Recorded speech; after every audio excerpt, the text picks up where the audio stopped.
All right, welcome back everybody to another episode of Ask the Doc. We're joined by Dr. Rubik. Dr. Rubik is not only a great doctor, he's my doctor, and one of the most fit individuals I know. So I hope that you're enjoying the fact that we have this expert in the house working out with us and able to give us different nutritional tips. So today, we're going to be talking about meal replacements. Some of you may have tried the Shakeology. Maybe some have already tried the Lean Complete. I'm sure that many of you are not aware of all the benefits of the Lean Complete. So that'll be what we're talking about today, meal replacement shakes, things like that. But before we do, as promised, we said if you had questions, we were going to give answers. And Dr. Rubik, we had a question about the difference between brown fat and regular fat. I think that is an excellent question. You don't get this question asked often, and I actually had to think about it and actually had to do a little search about it. And I actually learned more about this topic than I actually thought I knew. So, fats. It's one of the most intriguing organs in our body. It's responsible for not only people looking fat, but it's responsible for diabetes, metabolism, even brain health. And this being November and Alzheimer's Awareness Month, great question as far as that goes. So fat stores excess calories and can metabolize. When we exercise, we burn certain fats. The fats that we burn are white fats. These are the fats that actually cause our bellies to get bigger. The other fats that are that we have are not only brown fats and white fat, but we also have subcutaneous fat. That's the fat that you get tested with when you're coming in here to get your metabolic testing done. That's right. The belly fat that I just mentioned, and then the belly fat consists of visceral fat, which is the fat that wraps around the organs on the inside, and then the fat layer that develops outside of the belly. You also have thigh and buttock fat, which is actually good fat. And again, that's where the calipers are being pinched. If I could, it sounds like these fats are all kind of like specific to regions, right? You know, because you have like butt fat and thigh fat and belly fat. And so it seems like these fats kind of get labels based on where they accumulate, almost as if they're different than the fat that's over here is the fat that's over here. Is that what I'm understanding? Yeah, and the fats that we have in our thigh and buttocks is more subcutaneous fat. So that's the type of fat. It's the healthier fat. It's the belly fat that we have to be concerned about. And you have those people that have those big bellies. That's where we have the healthcare concerns. And I think last time I showed that slide on metabolic syndrome, the big belly fat, and that's where we need to concentrate on trying to correct that. But that is also one of the hardest areas to correct because people over time develop visceral fat. And that's the fat that's on the inside. So sometimes patients notice or clients notice that the fat layer outside their belly is getting thinner, but they still have that protruding belly. That visceral fat takes a long time to get rid of because once it's there, it's very difficult to get rid of. So it's stubborn, but there is hope. There is hope. Okay. Diet, exercise, you guys are doing it. This is what you got to continue doing. So, talk a little bit about white fat. Brown fat. Now, this is the exciting thing. We as infants are born with brown fat, and the reason we have about 5% of our total body weight when we are born is brown fat. Brown fat is found in the upper back and shoulders, upper spine, and it's designed to keep an infant warm.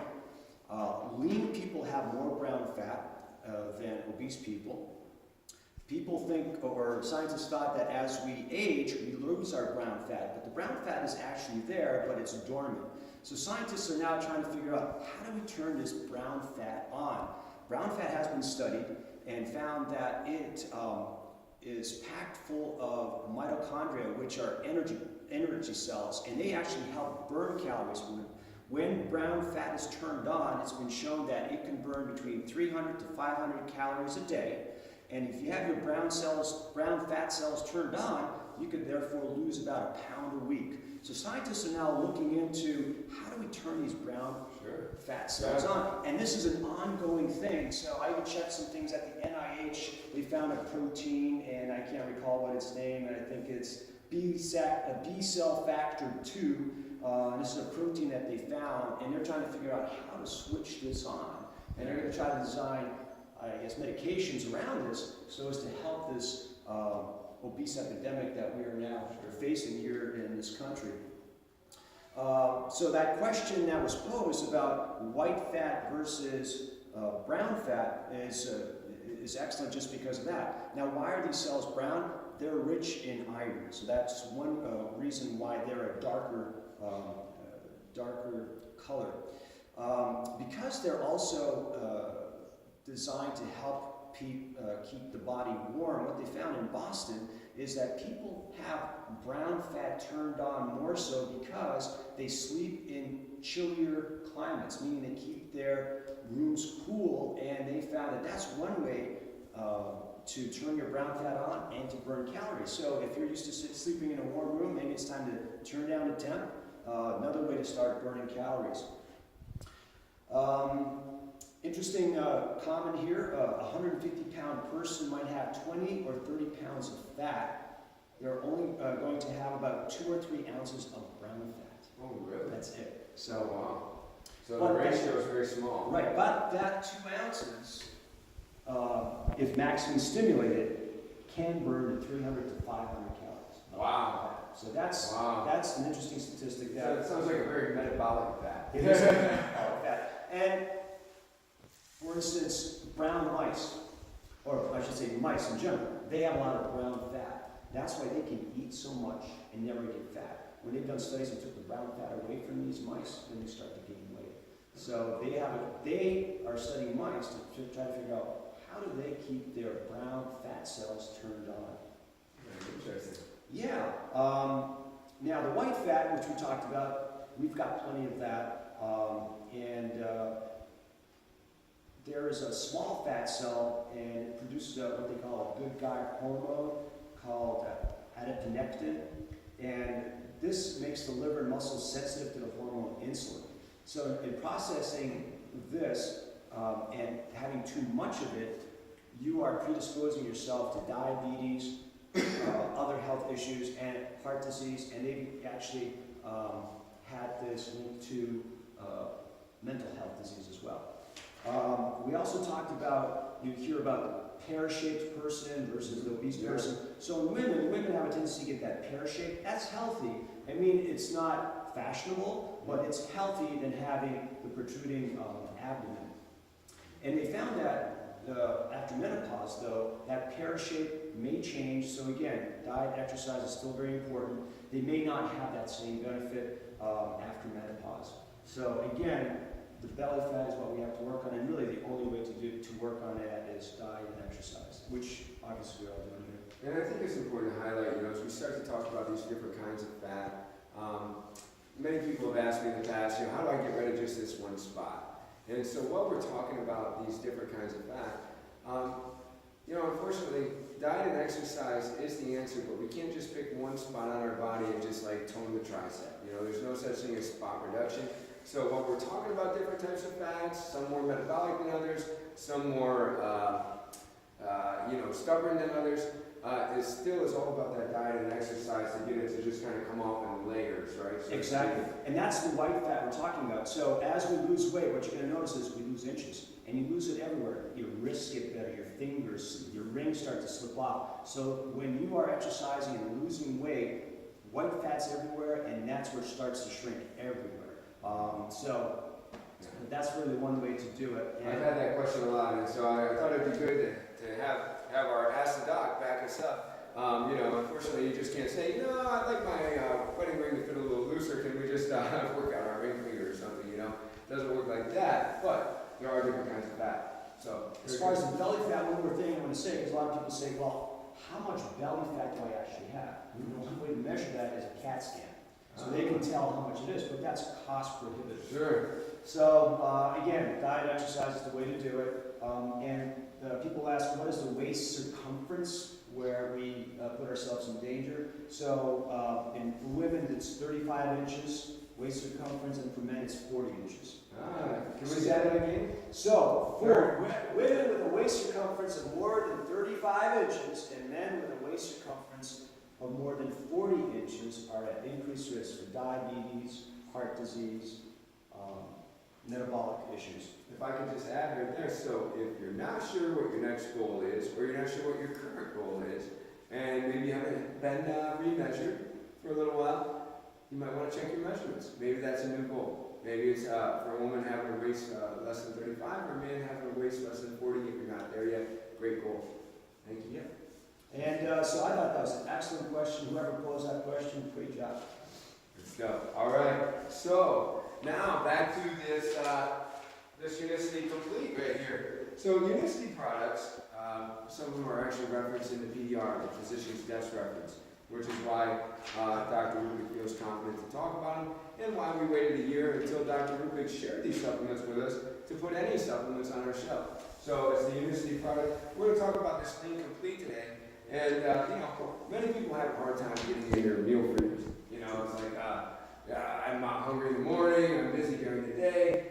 And so why is this a good alternative, Well, a lot of people have that same complaint. I'm not a morning eater. I like to eat in the morning. And one thing that we've learned here is you want to get something into your system 15 minutes after getting up. So I practice that. I get up, do my thing, and then go to the kitchen, shake up a Lean Complete meal, and take my supplements, medications, whatever with it, get my coffee. Great way to start the day. It doesn't fill you up. For those people that don't like to eat in the morning, there are different Lean Completes, which we talked about the last time we did the Ask the Doc. The one that is the most popular one that's out there is Lean Complete, which has 20 grams of protein, 5 grams of carbs. It's the vanilla one, but it does have soy, has gluten, and has sucralose as a sweetener. But for those very health-conscious people that want to be soy-free, gluten-free, and don't want to use sucralose, we've got the Lean Complete chocolate, and that is soy-free, gluten-free, and has stevia as a sweetener. It has fewer protein grams, 18 grams versus the 20. It's still an excellent source of protein, and carbs are around 5. So it's a great way to start the day, and who doesn't like chocolate, right? Well, that's very good, very good. We did a study one time, there was a handout in here, and it talked about what's the best dose of protein, and they said right around 20 grams. We just are actually coming off of a nutrition week where we're talking about all those different hidden sugars and sweeteners and recommended stevia to be the best. We do have people in here that are concerned about gluten. There seems to be more and more gluten intolerance nowadays, and so this is great that this is gluten-free. So, and if I may add one more thing, it's chocolate, so cocoa or cacao, and any way you want, but cocoa in its rawest form is an excellent antioxidant. This is what it's been studied over the years. It's gotten a bad name here because they add milk and sugar to it, but in its raw form, and that's the way it is here, it is an excellent antioxidant. Oh, yeah. Yes, okay. So, there's one way to not get the candy bar, but to get the antioxidant, you can do it with Lean Complete. Good idea. The main difference between a meal replacement, like a lot of people go to Sam's Club, I've done it, got the Premier Protein Shake. What's the main difference between like a protein shake and a meal replacement? Well, a protein shake is designed to be protein, and it's a good protein. Like for instance, there's whey protein, soy protein. Actually, this one is no soy protein, but there's whey. So it's the type of protein that you're getting. You're getting a more balanced protein base, whereas a meal replacement is more caloric based. It's designed for people who, for instance, have lost their appetite, are losing weight, like Ensure, Boost. Those are meal replacements, but they are high in calories, like 230, I think that's some 260 calories, and they have a lot of carbs in them. So these protein shakes are designed to be high protein, low carb, and that's what we are all about here, and that's what you are promoting here at Journey Fitness. Absolutely. Okay? Okay, very cool, very cool. So there's only a couple net carbs in there, a lot of vitamins, a lot of fiber, as opposed to just having a shake with straight protein. Right? Yeah, straight protein or because you said meal replacement versus the protein replacement. So the meal replacements are higher in carbs and calories. Okay. Because people are trying to build up what they've lost. So these are anorexic people, people who have digestive problems, people who may be losing weight because of cancer, and older patients sometimes need to boost up their weight. This is one way to supplement them. And but for like our people that are interested in weight loss but still good nutrition, this is great in the morning when you don't want to eat, mid-morning, mid-afternoon when you're so busy. Exactly. that's why, patients ask, or even clients ask, is Boost or Ensure great? It's a great product for as a meal replacement if you're not into trying to lose weight or what we're doing here, trying to stay fit. So, and this is a big misnomer too out in the public. I think the food industry is trying to kill us because everything that we eat nowadays has a lot of carbs, a lot of sugars in it, and even the protein bars that are promoted out there, if you take a look, they have a lot of carbs in them. But they're again designed for people that are cycling and burning calories. Okay, I can see them requiring it, but it seems that the whole public's eating it because I'm seeing kids drinking Gatorade. I don't see them out there sweating and running marathons. It's designed for those people, but now somehow the public kind of thought, hey, if they can drink it, those athletes can drink it, we can drink it. And that's why I think that is fueling that obesity epidemic. Yeah, you touched on something. We just had that handout on 69 different sugars, and we're like, why do they need 69 different names? Well, clearly because they've learned that sugar stimulates the same control centers as dopamine, and those food manufacturers are smart. Oh, If they package it with sugar, we're going to get addicted and buy it, and we're going to have an obese society. So, very good to avoid some of those things, right? Since we're talking about this meal replacement, I think people are sometimes curious, how do I mix it up? What do I mix it with? Great question. So I personally like to give it a little more flavor, so add a little lactate. For those that are into almond milk, you can add a little almond milk. If you want to really watch your calories, just mix it with water. The Lean Complete, the chocolate one, again, you want chocolate milk, add a little milk to it, or almond milk to give it that flavor. Try it with water first. You may like it just that way. So that's what you mix. I like a little water and ice. I feel like I'm cheap. Maybe some of that natural peanut butter. You get a little peanut butter and chocolate. Excellent. Yeah, you could spruce it up any way you want. Now, some people actually, even if they're on some of the other products like the Unicity Balance, getting their fiber and you want to mix it all up together, some basically mix those up. So you mix that orange taste with the vanilla, you get kind of like a creamsicle taste. Yeah. So you can play with it. Very cool, very cool. And so cost is sometimes a question, of course, it sounds like there's 30 servings in there. Correct, just 30 I think the retail shelf price is $75. So you're talking like $2.50 a meal. Correct. $2.50 a meal. Oh, that's a good deal. I mean, I like Jimmy John's sometimes, but that costs me about $10 when I do that. So $2.50 a meal is a pretty good deal. Yep. Is there a certain time of day that's better than others to have your shake versus Good question. Again, I like to do mine in the morning. I think what we talked about earlier, 15 minutes after getting up, to get your protein. If you're not using any other protein replacements, this would be a good drink to drink around your workout time because your body at that time is craving proteins, craving vitamins, amino acids, which are in there, and that helps build muscle, which also helps with your weight loss program. The more muscle you have, the leaner you are, the more you're going to burn as far as fat and calories. Very cool, very cool. This is, I see you wearing purple today. Yes. I see you wearing purple today. And I know that we were talking earlier, and we're talking about pain. Alzheimer's Awareness Month. Yeah, I mentioned that a little briefly. So, this being Alzheimer's Awareness Month, we did do a slideshow at one point in time. Don't have it here right now, but I know that you've talked about matcha. Matcha is a green tea. It's harvested and grown in Japan in pristine settings. They have actual matcha harvesters that know how to pick the leaf, or the company itself goes through a process of selecting only the greenest and the best matcha before they put it into production. Matcha itself has many properties, but one of the properties in it is that it helps with mental awareness. And in there is carnitine, and there are two matchas. Matcha Focus has 200 milligrams of carnitine in it, whereas the Matcha Energy has 150. The reason that the Matcha Focus has 200 is to help with that mental awareness. They found that matcha has also helped with Alzheimer's disease, or carnitine rather. L-theanine is another ingredient that's in matcha, and they are currently studying that, and so that's another reason that we're bringing up matcha. It's right here. I'm drinking my Matcha Focus. I enjoy it. It's great tasting, and I think for those that have not tried it I think it's worth trying. And again, this being Alzheimer's Awareness Month, this would be the month to try it. Wear your purple as well. One other product I'm going to touch upon is this one, Clear Thoughts. It has something called phosphatidylserine in it. This is what the military used for the longest time to help with mental focus and mental awareness.